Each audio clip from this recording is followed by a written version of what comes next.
দিন পর্যন্ত মিম্বরে রসুল খুতবা দিয়েছেন সাল্লাল্লাহু তাআলা আলাইহি ওয়াসাল্লাম। যখন আবু বকর সিদ্দিক খুতবা দিতে লাগলেন, ইমামে হাসান ছোট বয়সে ডাক দিয়ে উঠলেন, ইয়া আবু বকর, নামেন, এটা আমার নানার মিম্বর, আপনি কেন উঠেছেন? আপনি মিম্বরে কি করছেন? কারণ এতদিন তো নবীজিকে দেখেছেন বসতে, নানাজানকে দেখেছেন।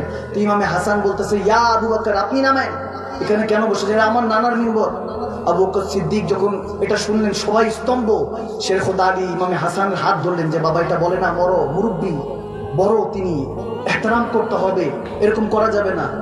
তখন আবু বকর সিদ্দিক শেখ খোদা আলীকে থামিয়ে দিয়ে বলতেছে, বলতে দেন, শাহজাদা রাসূলকে বলতে দেন। সুবহানাল্লাহ, আল্লাহু আকবার। যখন দৌড়ায় আসলেন, সিদ্দিক আকবর নেমে গেলেন, মিম্বর রসুল থেকে নেমে ইমামে হাসানের হাত ধরলেন, বলতেছে, হ্যাঁ হ্যাঁ, এই সব কিছুই আপনার নানা জানের, এই জায়নামাজ আপনার নানা জানের শান, এই মিম্বর আপনার নানা জানের শান, এই মসজিদ আপনার নানা জানের শান, এই খুতবা, এই নামাজ সব আপনার নানা জানের শান। এই আবু বকরের দিকেও তো একটু তাকান, এটাও তো আপনার নানা জানের। সুবহানাল্লাহ বলবেন না? এই আবু বকরের দিকে তাকান, এটা তো আপনার নানা জানের। আরেক হাদিসের গালে পর তখন হযরত ওমর খুতবা দিচ্ছেন, এবার ইমামে হোসাইন চিৎকার দিয়ে উঠলেন। ইবনে জজি বলেন, আমি ইমামে হাসানেরটা পাওয়ার পরে ইবনে জজি তালাশ করছি, ইমামে হোসাইনেরটাও পেলাম।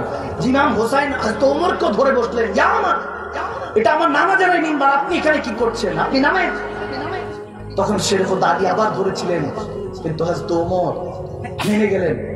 যাকে দেখলে কেসার কিসার বাদশা সালতানাত ভয় পেত, যিনি হুকুম করলে আবার দরিয়ায় পানি প্রবাহমান হতো, যিনি চাবুক মারলে জমিন কেঁপে উঠতো, যিনি 40 দিন পর যেই পথে হেঁটে যাবে সেই পথে শয়তান হাঁটতো না, যিনি হুকুম দিতেন, যখন চিঠি লিখতেন বাদশাদের কাছে যে আমি ওমর ইবনে খাত্তাব গোলাম ইবনে গোলাম মুস্তাফার গোলাম, আমি যখন এভাবে বলতেন, আমি হুকুম দেই, আমি কোনো আরজি করি না, আমি কোনো আরজি দেই না, আমি হুকুম দেই, সে ওমর যার হুকুম শুনলে বাদশারা কেঁপে উঠতো, সে ওমর মিম্বর রসুল থেকে নেমে গেলেন।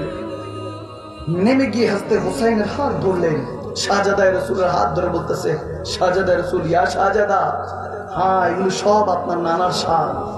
এই জায়নামাজ থেকে শুরু করে এই খুতবার মিম্বার সবকিছু আপনার নানা জানের শান। আমাকে যে বলছেন যে এটার থেকে নামতে, বলতেছে আপনার নানা জানের মিম্বরে বসেন। আমার নানা জানের মিম্বরে কি? বলে না, আমার নানা জানের মিম্বর নাই, আমার নানা জানের মিম্বর নাই, এটা সব আপনার নানা জানের মিম্বর, আপনার নানা জানের শান। ইমামে হুসাইন ছোট্ট বয়সে 6 বছর। ইবনে জওজি বলতেছেন, ওই সময় আস্তে আস্তে বলতেছেন ছোট্ট বয়সে, আচ্ছা আপনার নানা জানের মিম্বরে নাই, তাহলে আমার নানা জানের মিম্বরে বসে। সুবহানাল্লাহ, হায় হায় হায় হায়। मिलेगी जन्नत पिएगा कौसर, उसी को महशर में चैन होगा। मिलेगी जन्नत पिएगा कौसर, उसी को महशर में चैन होगा। नबी मोहब्बत करेंगे जिसको, नबी मोहब्बत करेंगे उसको कि जिसके दिल में हुसैन होगा। सुभान अल्लाह बोले।